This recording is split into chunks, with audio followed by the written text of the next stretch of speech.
আমার রান্নাটা কিন্তু হয়ে গেল। আশা করছি তোমরা সবাই কিন্তু ট্রাই করবে। আসসালামু আলাইকুম, সবাই কেমন আছেন? আশা করছি সবাই ভালো। তো আজকে কিন্তু আমি একটা রান্না নিয়ে এলাম। আমি জানি না এভাবে তোমরা কখনো খাইছো কিনা। এটা কিন্তু আমি একবার করেছি, জাস্ট আগে প্রথমে ট্রাই করছি যে কেমন লাগে। তারপরে খেয়ে দেখলাম যে রান্নাটা অনেক মজা। তো ভাবলাম যে আমার কাছে যখন ভালো লাগছে, হয়তো তোমাদের কাছে ভালো লাগবে, তাই রান্নাটা তোমাদের সাথে শেয়ার করার জন্য আজকের আমার এই ভিডিওটা তৈরি করা। তেলটা একটু গরম হয়ে গেছে, তো আমি আমার এই ঢ্যাঁড়সগুলো এখানে আমি কিন্তু একটু মোটা মোটা করে কেটে নিছি। এটা বেশি পাতলা করা যাবে না, তাহলে একদম ঝুরি ঝুরির মতো হয়ে যাবে। এখানে একটা গোটা রয়ে গেছে, সেটাকে আমি এখন কেটে এর মধ্যে দিয়ে দেবো।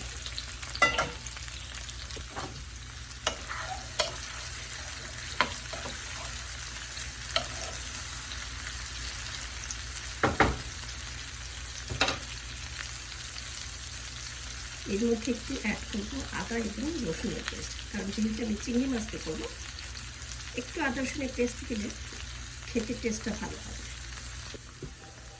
আমার এই ঢ্যাঁড়সটা একটু নরম হয়ে আসছে। এখন এর সাথে আগে দেবো চিংড়ি মাছ, তারপরে এক এক করে আমি সব মশলাগুলো এটার মধ্যে অ্যাড করব। ঢ্যাঁড়সটাকে আগে একটু করে নিলাম, তাহলে হবে কি আমার চিংড়ির যে সেদ্ধর যে ভাবটা, ততক্ষণ আমার ঢ্যাঁড়সটা হয়ে যাবে। আর চিংড়িটা যদি আগে দেই ঢ্যাঁড়সের সাথে, চিংড়িটা বেশি সেদ্ধ হয়ে যাবে, আর চিংড়ি বেশি সেদ্ধ করলে একটু শক্ত হয়ে যায়। চিংড়িটা সবচেয়ে কম মানে রান্না করতে হয়, খুব তাড়াতাড়ি সেদ্ধ হয়ে যায়।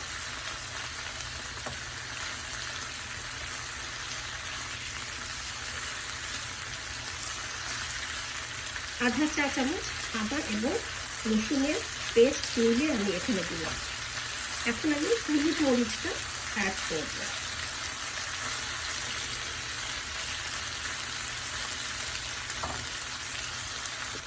প্রথমে অ্যাড করছি লবণ।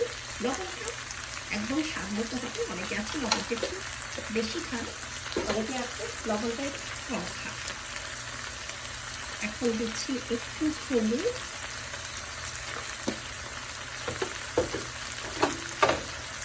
একটু শুকনো মরিচের গুঁড়া, একটু রঙের গুঁড়া।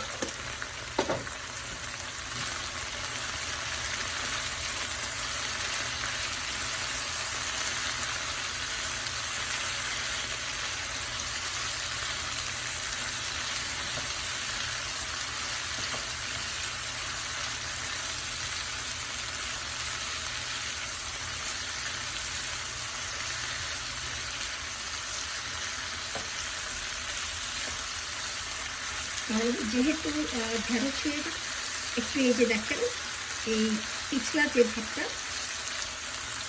সেটা একটু কাটতে হবে। আমি ততক্ষণ একটু পেঁয়াজটা কেটে নেব, এটা হতে হতে।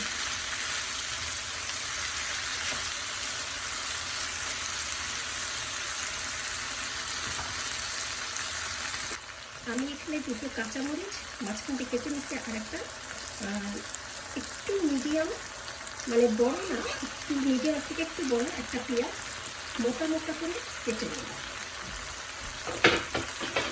তো এখন আমি আবার একটু নেড়ে দিচ্ছি। পেঁয়াজটা কিন্তু নাড়তে নাড়তেই পুরোটা খুলে যাবে।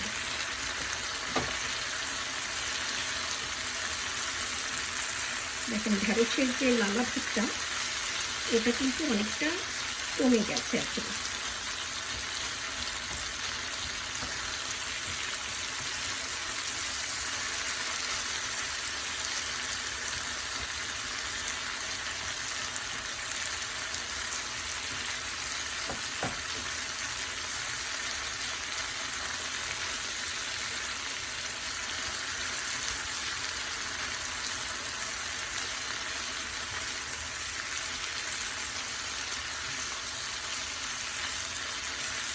পেঁয়াজটা গরম হওয়ার জন্য এখন আমি এটাকে একটু ঢেকে দিলাম।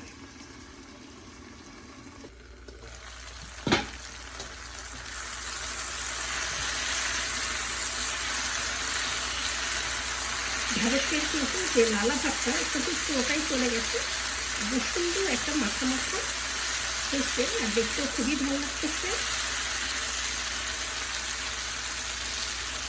ঢেঁড়সের লালা ভাবটা চলে যাওয়া মানে ঢেঁড়স সেদ্ধ হয়ে যাওয়া। এই যে দেখো এটা প্রমাণ হলো, এই যে পুরা গলে যাচ্ছে, মানে আমার রান্নাটা হয়ে গেছে। একটু শুধু লবণটা দেখবো কেমন হয়েছে। চুলাটাকে একটু কমিয়ে দিলাম, এর নিচে তাছাড়া পুড়ে যাবে।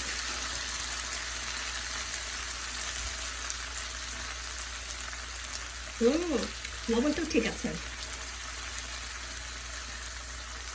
যা সুন্দর একটা গন্ধ বের হচ্ছে, আর মুখে দিলাম স্বাদটাও সেরকম। তো আমার রান্নাটা হয়ে গেল। এতটুকু বলতে পারি তোমাদের ভালো লাগবে।